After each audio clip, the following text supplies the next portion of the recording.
افغانستان کی صورتحال آج جیسا کہ آپ کو صحیح معلوم ہونا چاہیے وہ یہ ہے کہ پاکستان افغانستان کے اندرونی معاملات میں دخل اندازی نہیں کر رہا ہے، بلکہ یہ افغانستان کے اپنے لوگ ہیں، وہاں کے اپنے باشندے ہیں جن کا ذکر میں نے ابھی آپ کے خدمت میں کیا، جو کہ اپنی آزادی کی جنگ میں لڑنے مرنے مٹنے کے لیے تیار ہیں اور گزشتہ 4 سال سے تقریباً نہتے ہاتھوں سے لڑ رہے ہیں۔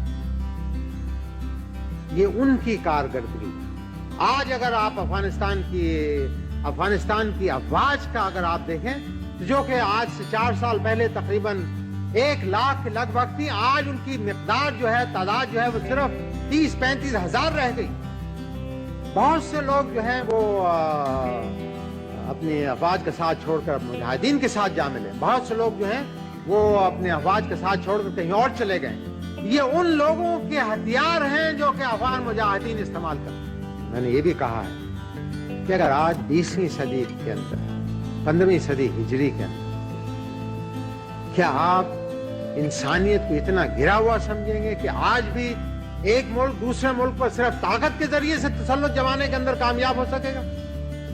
اور کیا میں اور آپ اس کو آنکھ بند کر تسلیم کر لیں گے؟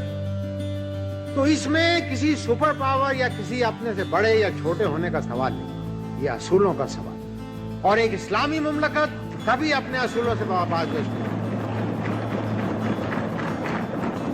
آپ یقین جانیے کہ اگر آج ان کو تک پہنچتی ہے تو کل پاکستان کی اینٹ سے اینٹ بچ جائے گی۔ لوگ اس چیز کو سمجھتے نہیں، وہ یہ سمجھتے ہیں کہ گرد و غبار جو وہاں مغرب کے اندر اٹھ رہا ہے یہ صرف افغانوں کے لیے۔ میں آپ کو یہ مطلع کر رہا ہوں کہ اگر خدا نہ کرے کسی طرح سے افغانوں کو شکست ہو گئی ہے تو پھر آپ کا اگلا نمبر آپ کا ہے پاکستان کا۔ یہ جو بھائی ہماری جنگ لڑ رہے ہیں یہ اپنی نہیں، پاکستان کی جنگ لڑ رہے ہیں۔ اس لیے اگر ہم اور کچھ نہیں کرتے تو کم از کم دعا کے لیے تو ہاتھ اٹھائیے کہ اللہ تعالیٰ ان افغان مجاہدوں کو کامیابی عطا فرمائے۔